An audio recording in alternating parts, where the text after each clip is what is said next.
तहलका के editor in chief रहे तरुण तेजपाल पर गिरफ्तारी की तलवार लटकने लगी है। गोवा में उन पर रेप की कोशिश का केस दर्ज होने के बाद आज दिल्ली पुलिस उनके जंगपुरा स्थित घर पहुंची।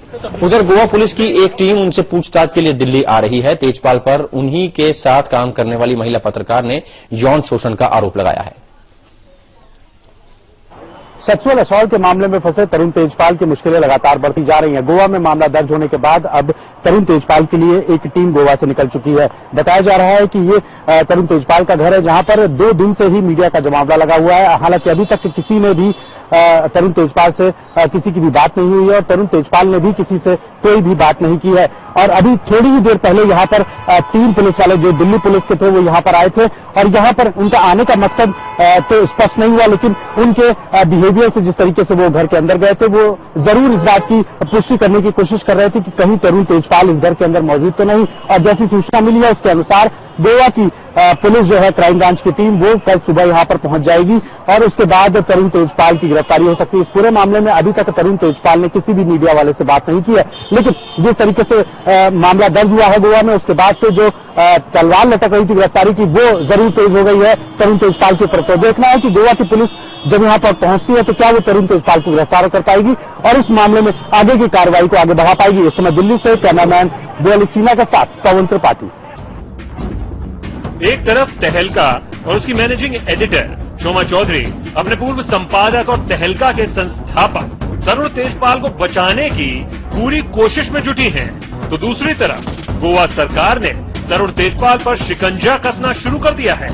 तहलका की तरफ से जांच में सहयोग न करने और पीड़िता का मेल गोवा पुलिस को न देने के बाद अब गोवा पुलिस की क्राइम ब्रांच ने तरुण तेजपाल के खिलाफ आईपीसी की धारा 354A यानी मॉलेस्टेशन और 376 यानी रेप के तहत मामला दर्ज कर लिया है।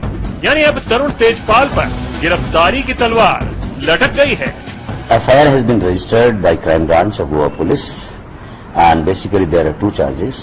One is section 354A of IPC Indian Penal Code, that is outraging the modesty of a woman, and second is 376, that is rape.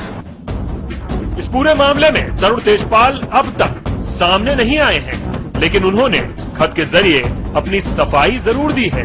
तरुण ने लिखा है कि पिछले 4 दिनों तक मैनेजिंग एडिटर शोमा चौधरी ने सम्मानजनक तरीके से मुझसे जो कुछ कहा मैंने वो किया। मंगलवार को अपने दुर्व्यवहार के लिए माफीनामा भी भेज दिया और संपादक पद से खुद को अलग भी कर लिया है। मैं इस मामले की जांच में पुलिस और दूसरी एजेंसियों को पूरा सहयोग करूंगा। साथ ही मेरी जांच कमेटी और पुलिस से भी गुजारिश है कि वो फुटेज को हासिल कर उसकी जांच करे और उसे रिलीज करे ताकि घटना की सही तस्वीर सामने आ सके।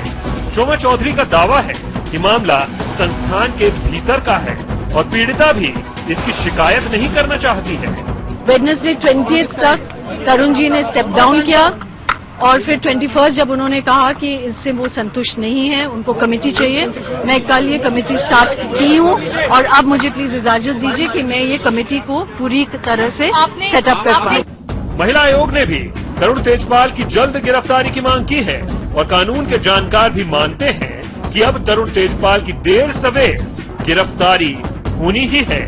I think that after the FIR they should arrest the culprit and जैसे आम लोगों के लिए कानून है वैसे उन्हीं के लिए भी है। अगर तो उनकी एक्शंस जो हैं उसमें ये पाया जाए कि दे कॉग्निजेबल ऑफेंस किया है उन्होंने और सिर्फ आंखों से नहीं किया या कोई ऐसी बात नहीं जो कॉग्निजेबल ना हो, अगर तो कॉग्निजेबल है तब तो इस पर ऑप्शंस लिमिटेड है। FIR रजिस्टर होगी और तरुण तेजपाल सिंह जी को अक्यूज बनाया जाएगा और इन्वेस्टिगेशन के बाद उनको कस्टडी में लिया जा सकता है और केस चले।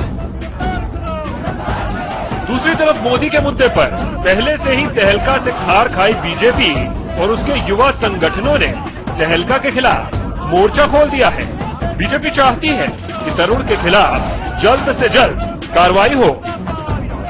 जिस संस्था के साथ वो जुड़े हुए हैं वो अपनी एक इन हाउस इंक्वायरी करें जो सुप्रीम कोर्ट गाइडलाइंस और अब संसद ने कानून बनाया उसके तहत होगी। पुलिस को अब जानकारी है कि अपराध हुआ और इसलिए उस अपराध की जांच पुलिस करे। ये दोनों कार्रवाई इकट्ठी चलती है, ये एक दूसरे का विकल्प नहीं है। ये पहली बार है जब मीडिया के एक जाने माने पत्रकार तरुण तेजपाल पर इस तरह का गंभीर आरोप लगा है। और इससे भी दुख की बात यह है कि तरुण तेजपाल बदसलूकी की बात मान चुके हैं, फिर भी शोभा चौधरी उनकी वकालत कर इसे संस्थान का अंदरूनी मामला बता रही हैं।